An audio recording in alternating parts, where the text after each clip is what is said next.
Any other question or comment? Yes, please.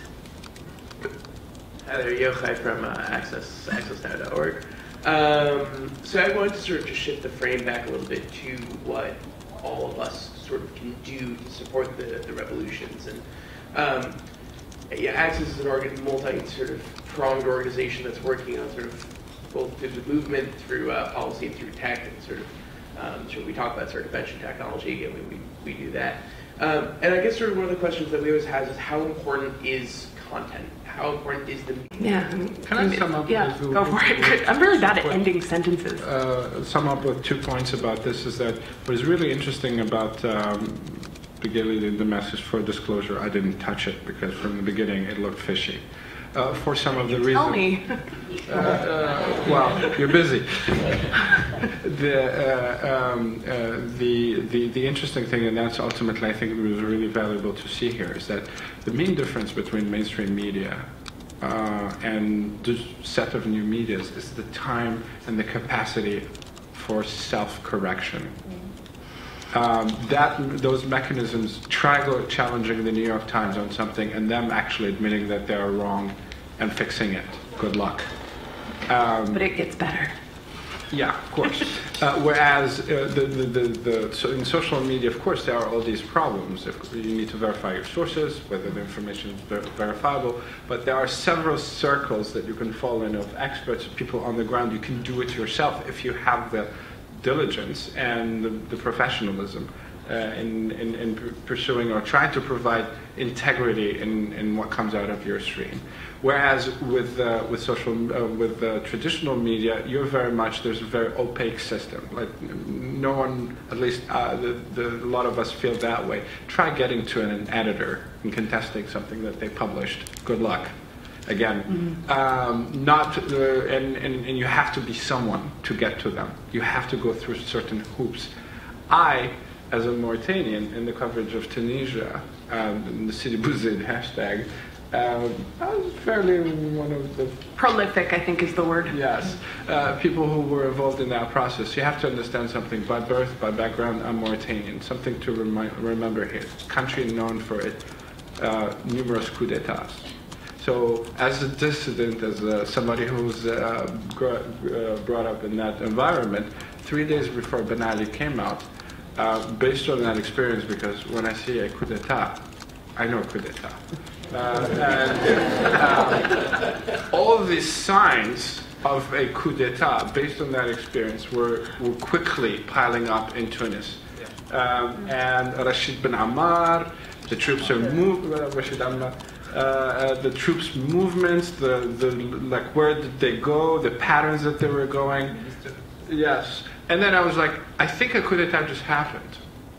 And then people were like, show me the conclusive piece of information of evidence that led you to that. So I went back, sort of piled up, you know what, this was within 32 minutes, and people challenged me. It was like, I think I got it wrong. I apologize. That information was incorrect, and I got it wrong for the following reason. I relied on someone's report. And, well, in hindsight is 2020. A lot of people now argue that indeed what happened on that fateful day was the military telling Ben Ali to leave Tunisia. But that's not the point. The point is that there was a self-correction capacity, not because I, the Twitter user or the activist, have integrity or anything. It's because people right there would challenge you, will cut to the chase. That capacity, those mechanisms are much slower, and I would argue sometimes much more ineffective with traditional media. And that's how we end up with things like the fake lesbian girl who got arrested in Damascus. Because ultimately, it wouldn't have become news if The Guardian, the big news organization, didn't pick it up on the newswire. Just not to pick on The Guardian, because if they hadn't done it, somebody else would have. Well, somebody else would have, just to be clarified. It's they know that they have the power, and that's back to the original question. Tal al-Melouhi, blogger from Syria, not news. Lesbian, disappeared, kidnapped, news. We, the cyber activists, didn't make that decision. It is the editor who made that decision. he should be held accountable. I say that would be the minimum fairness. And of course, unfortunately, it's much easier to go after bloggers and members of the cyber activist community than it is to go after a news organization's editorial line. It's an institution. Yeah, maybe one last question. Okay.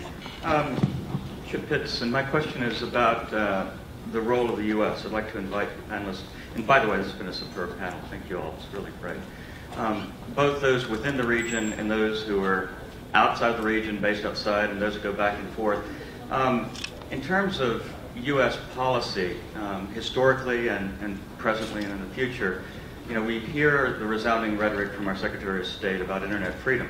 But by our example, you know, we're seeing some really, really scary trends.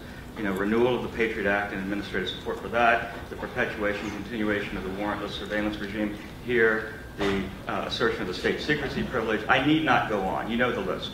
It's really disturbing from a lawyer's perspective. In addition, that's our domestic policy. The foreign policy, I spent a few weeks in Afghanistan and then in Iraq just a couple of months ago, and I was shocked. I bet you few people know in this room that, you know, Deborah, you were talking about Tunisia as the perfect panopticon. We are creating the perfect panopticon in Iraq and Afghanistan. There are blimps above the major cities with surveillance equipment. They have holes that they're putting every so many feet on the ring road in Afghanistan and wherever they can surveil. They've got digital cards with smart chips, RFID, that they're using as checkpoints reminiscent of Israel-Palestine. It's very shocking to me to see that that's happening under U.S. authority and control in these places that, you know, we have been occupying. So my question to you is, you know, what can we do? And I would invite our State Department representative, if you want to reply, don't feel obligated, but, you know, could you give us your perspective on the U.S. policy? Please, very quickly, although it's a very important 2 sentences. issue. Yeah. Personally, Nasser Weddady I've learned that the role of the U.S. government is exaggerated, and to wait for the U.S. government to do things or not do things is a recipe for disaster. That's why NGOs exist. Whatever the policy is, granted that the policy could be adjusted, that there are roles, there's accountability, etc. But I think that if we dedicated the kind of energy that goes into blasting the U.S. government, channeled some of that into the NGO, the people-to-people, individual Americans who, by the way, do not get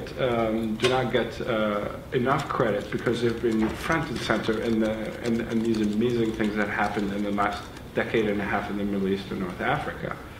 That's what I choose to be my benchmark of America's involvement. My personal opinion. I'm going to go. No, please. Just very briefly, I mean, in addition, in Iraq and Afghanistan, they're also collecting biometric identifiers, you know, by the tens of thousands, you know, supposedly unique identifiers, which really aren't, so that's another gigantic problem. You know, ever since the terrorist attack, I mean, France had its reign of terror. We have in America the reign of terrified, you know, and we are in the name of being terrified and continuing to terrify ourselves, we do all of these very terrible things to ourselves and to others.